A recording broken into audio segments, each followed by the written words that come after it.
Thanks so much, Mr. Chairman, and I want to welcome all of our witnesses. I'm very proud that Mary Nichols is here. She is really a legend in our state and has worked on the environment for her whole adult life. And she now is Executive Director of the California Air Resources Board. She's going to describe the successes that we're having. I'm also proud that my home state of California has been a leader in this field. And here's the deal. We're prospering. We have to reduce carbon pollution in order to address dangerous climate change. And we can't wait any longer because we're seeing the impacts all around us. According to NASA, the 10 warmest years on record occurred since the year 2000, and 2014 was the warmest year on record. Now, people can put their head in the stands, but that's the fact, and facts are stubborn things.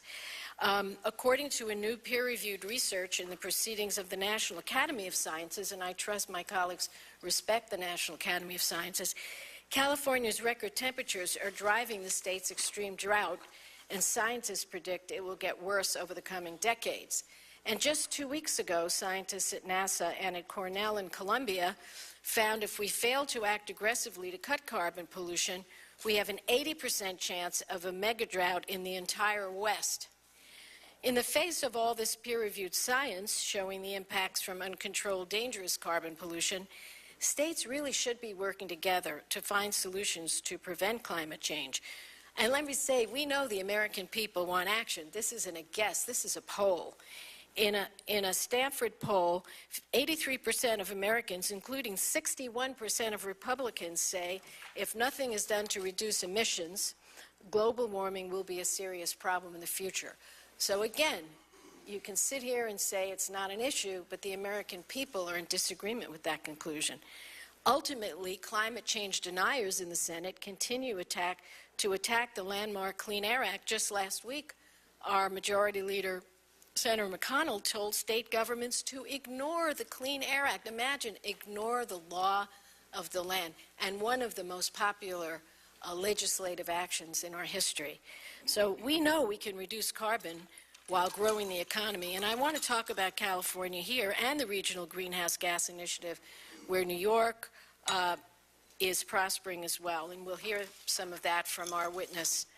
California is on a path to cut its carbon pollution by 80% by 2050, as required under our greenhouse gas emissions law in our state, AB 32, and the people who tried to overturn that lost at the ballot.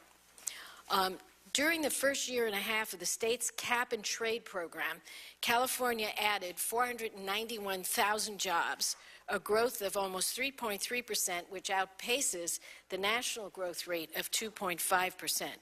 We are living proof that growing the economy and a safe environment go hand in hand. And we are a very large state. This has benefited the middle class. It may interest you to know that the Energy Information Administration found last month that California's monthly residential electric bill averaged $90 compared to Oklahoma's monthly bill, which averaged $110.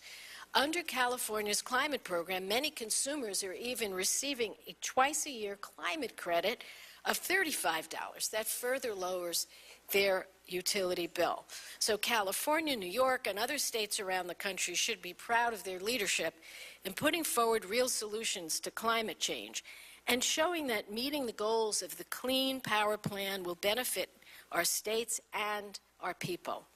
I look forward to hearing from today's witnesses. Thank you, Mr. Chairman.